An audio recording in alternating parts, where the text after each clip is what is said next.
Swayam Prabha. Digital India. Educated India.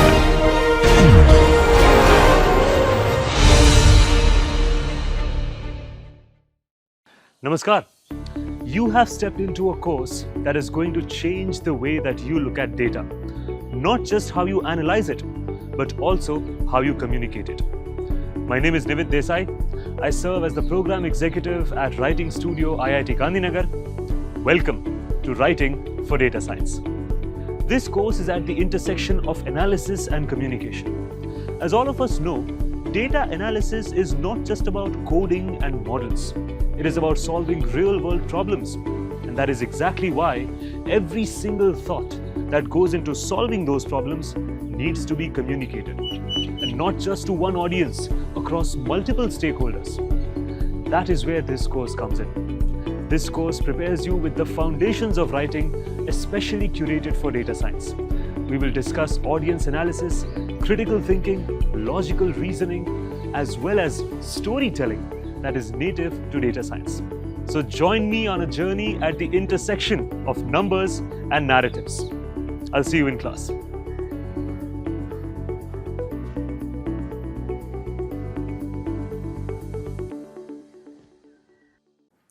Namaskar, hello and welcome to Writing for Data Science. My name is Nivid Desai and we are on a journey of exploring the interesting intersections of numbers and narratives. In the previous lecture, we began a microscopic journey of looking at mental models, understanding what they are the different types of mental models, and what kind of importance do they have in our communication. So naturally, by the end of that lecture, a question might have emerged. How do we identify who our audience is and what kind of mental models they may use? That's a fair question. So let's look at this lecture as an exploration of identifying audience mental models. Understanding how someone thinks is more than knowing their job title or level of technical skill. I understand that in the previous few lectures, we have looked at mental models or the preferences based on the kind of role they serve and the kind of technical proficiency they have. But if you want to go a step forward and understand them at a deeper level, mental models can be an accessible structure through which to look at your audience. And that structure is not entirely decided by their job title, their designation, or even the level of their technical skill. It means figuring out their assumptions, their values, and their ways of reasoning.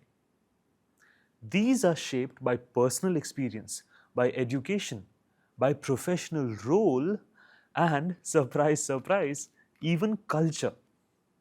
So, if you are in a role or you aspire to be in a role where you would be communicating across different international organizations, this may be useful for you so that you become a dynamic communicator not just with your own community, but even to communities that may not share the same kind of background that we have as communicators. So, in today's lecture, let's look at different approaches of understanding and identifying what our audience's mental model truly is. And then we will go on in the next lecture to look at strategies of communication. So let's begin by the first approach of identifying our audience's mental models. Approach number 1, ask purpose-oriented questions. Before you start writing, these are a few questions that will help you understand the purpose of your audience's reading exercise. What is this person trying to achieve? What kind of decisions do they make with this information? What outcomes are they measured by? What do they worry about? Have they worked with data before? All of these are different questions that will help you put yourself in the shoes of your audience. And you will be able to imagine the purpose that they bring on board while reading your writing. For example, a marketing manager who has a goal-oriented mental model might be most interested in campaign performance and lead conversion rates, not model accuracy. If I can recall our previous discussion about outcome based mental model versus functional mental model, the marketing manager may fall within the outcome based, the goal oriented mental model. So, if you ask these questions, they can help you spot whether the reader values how the systems work, what the outcome is, why it matters, or whether it is fair. If you look closely, all of these questions relate with the different mental models that we studied in the previous lecture. All of them are different, but we must be absolutely clear that none of them is better than the other. They are all oriented towards different audiences. All these different audiences have different purposes for your information. Therefore, it is our job to orient that information for their distinct preferences and purposes. Let's reflect for a moment on this question. Which question above of the four that we just saw, which question above do you think is most useful when writing for someone that you've never met? Think about it. You've never met this person, you don't know them, you've not talked to them, you have little to no context about who they are, what they think, or why this information may matter to them. In that case, let me throw a googly question to you. What matters? Which question from the four that we just saw would be most useful to center our information? Trust me, there is no correct answer. I just want you to start developing an intuition of your own. Try to think for yourself. If you were to talk to somebody you've never met, what question would you assume they are most interested in?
Before we move on to the next approach, I would like you to do a small exercise. Pick a stakeholder. For example, it could be a product manager, could be a CTO, could be a government official. You should write 3 questions that you would ask to understand what matters the most to them. You have enough background of thinking about technical and non-technical audiences. You also have enough background of thinking about reader-centric writing as well as mental models. So based on this training that we have had, try and think about the questions that you would ask yourself to understand what matters the most to that selected stakeholder. I'll see you again with a second approach to identifying our audience's mental models.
Let's move on now to the second approach.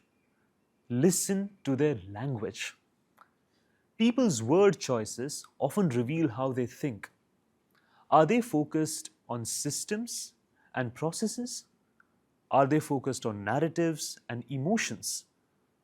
Are they more focused on outcomes and metrics?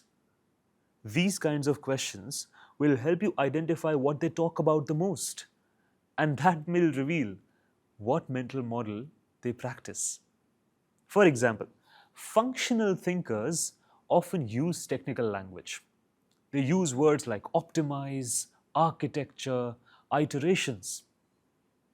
Outcome driven thinkers use result based terms. For example, return on investment, impact, and performance. Story based thinkers use narrative terms like journey, case, example. And the fourth one, the value driven thinkers. They often mention fairness, ethics, or responsibility. So, if you pay close attention and if you listen very closely to the kind of vocabulary that frequently occurs in their conversation, you will be able to accurately estimate what kind of mental models your audience may possibly fall into. I'll give you an example. A data scientist might say, "What was the F1 score?" While a public health official might say, "Will this help more people get access to care?"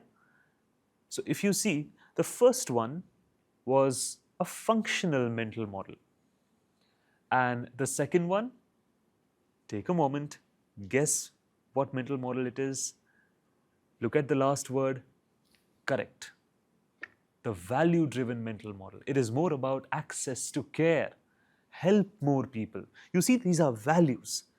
So, only by the words that both of these stakeholders have used, we have been able to estimate exactly what mental model they fit into. Now, once we have identified this, matching your language to theirs helps you meet them at their level of understanding. Again, I am not drawing a hierarchy at all. Let's make that abundantly clear. We are not in the business of ranking which mental model is better than the other one. Each man for his own self, right? Every mental model belongs to every user of that model in its rightful place. We as communicators need to adjust our communication to each person's mental model. And these are some ways of estimating what that might be. Let's reflect on this question for a second. Think of someone that you have spoken to who used a lot of numbers versus someone who used a lot of stories. What did that tell you about how they think? You may have looked at people who only talk in statistics and people who only talk in stories. What kind of insights did you derive from the conversations that you had with such people?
Now, here's a quick exercise for you based on our current understanding.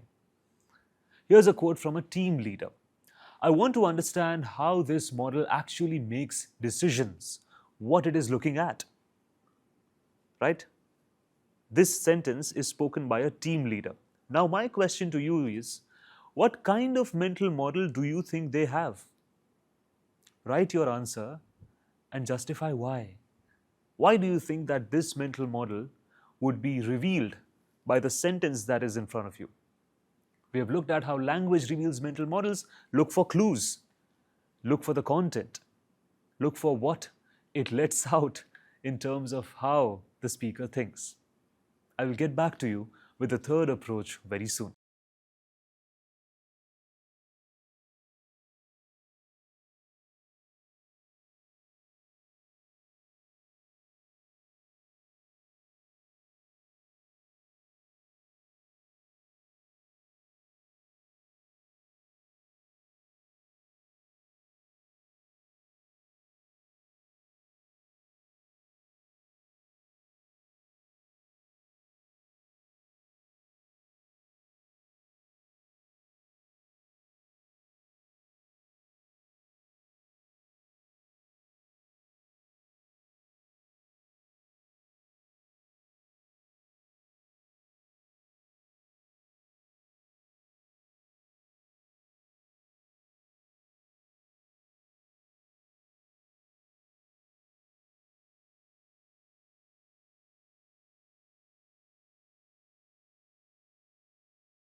The third approach to identifying the mental models of our audience is considering the reader's role and context. As we have discussed in the previous lecture as well, different roles comes with different responsibilities. And those responsibilities often shape the mental models. For example, a data scientist may want algorithmic transparency. A CEO may want bottom line projections. A policy advisor may want ethical and social impact. This is not decided by their education or their childhood or their culture. This is purely defined by the kind of role that they play and the kind of scope of work they acquire. Here's an example. When writing for a government official drafting regulations for AI, you should remember this. They likely care more about societal impact and safety rather than the technical steps behind the model training. That they may leave up to you. So, when you communicate with them, please ensure that you understand the concerns that they are bringing to the table. Their concern is more rooted towards societal impact and safety. Therefore, your communication should also reflect the same. Talking about reflection, here's another question for you. Think of a stakeholder. For example, could be an HR manager, could be an engineer, could be a marketer. What kind of mental models might their job shape? We've talked about roles and responsibilities shaping mental models, right? So, people that you talk to on a daily basis, if you are a professional, think about something in your organization. If you are a student, think about your institution, your professors, your teaching assistants, your deans, your academic administrators, your seniors, your peers, your juniors, could be anybody. What kind of mental models do the role that they play shape? Think about it. I'll get back to you with the fourth approach very soon.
The fourth approach to identifying our audience's mental models dictates that we observe their priorities in meetings or reports.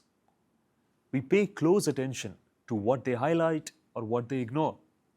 For example, do they ask how things work, which may suggest a functional model, Or do they jump to results and what's next kind of a question? That may suggest an outcome based model. Do they focus on why things matter or how things work? Do they respond to visuals or do they ask for raw data? Do they question the assumptions or do they question the process? These are extremely important questions in estimating where our audience might fall. So, I'm going to hold this for some time, read these questions carefully, think about what these questions mean and why they are important. I will get back to you with a very useful example very soon.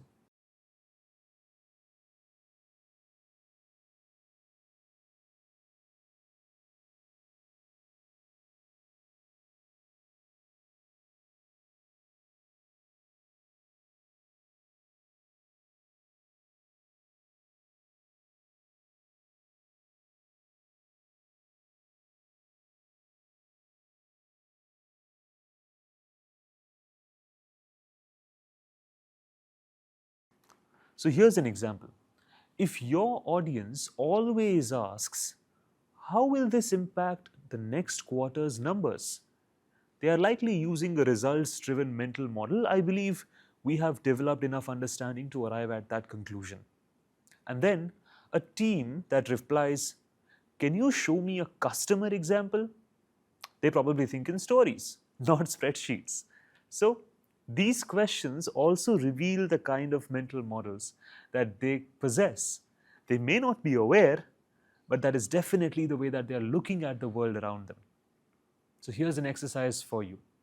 Think of a professor or a friend or a boss that you've had. How do they usually explain things? Do they use technical details? Do they use stories? Do they use values? What do these things tell you about the mental models that they possess? It'll be an important way of identifying how they think and how you should communicate with them.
Let us now arrive at the final approach of the day. Use short interviews or surveys. Whenever it is possible, you should collect insights through informal stakeholder interviews. For example, what kind of reports do you prefer reading? Do you like to see numbers, summaries, or recommendations? Can you give an example of a good report that you received recently? I understand that this may seem obvious, but more often than not, we are apprehensive in initiating these conversations. However, trust me, your audience will always respect you more for trying to know their preferences and priorities.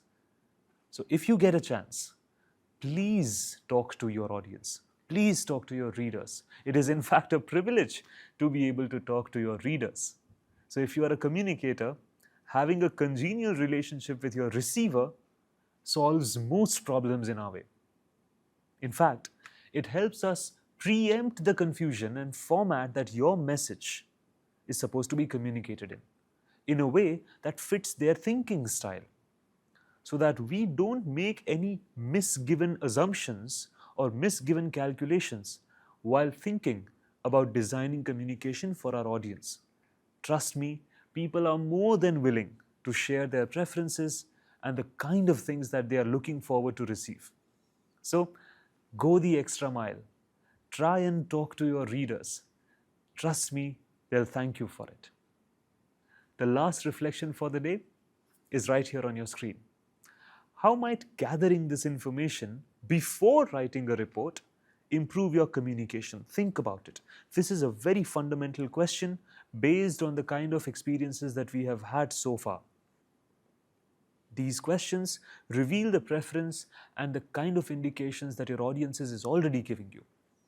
So, how will it improve your communication? Think about it and prepare an understanding of your own. So that was it from my side for this lecture. We were talking about identifying the audience's mental models, different approaches and different exercises that can help us reach that kind of understanding. However, once again, a natural question might arise. Now that you've identified your audience's mental models, what to do? I understand. The next lecture is precisely planned to answer your curiosity. The next lecture talks about strategies of communication, communicating across different mental models. And that is going to complete our formulating understanding on mental models. So, in the next one, we will look at some applicable steps that we must take to ensure that our communication is not just theoretical, it is also practical. It also aligns with the kind of mental models that our audiences bring to the table.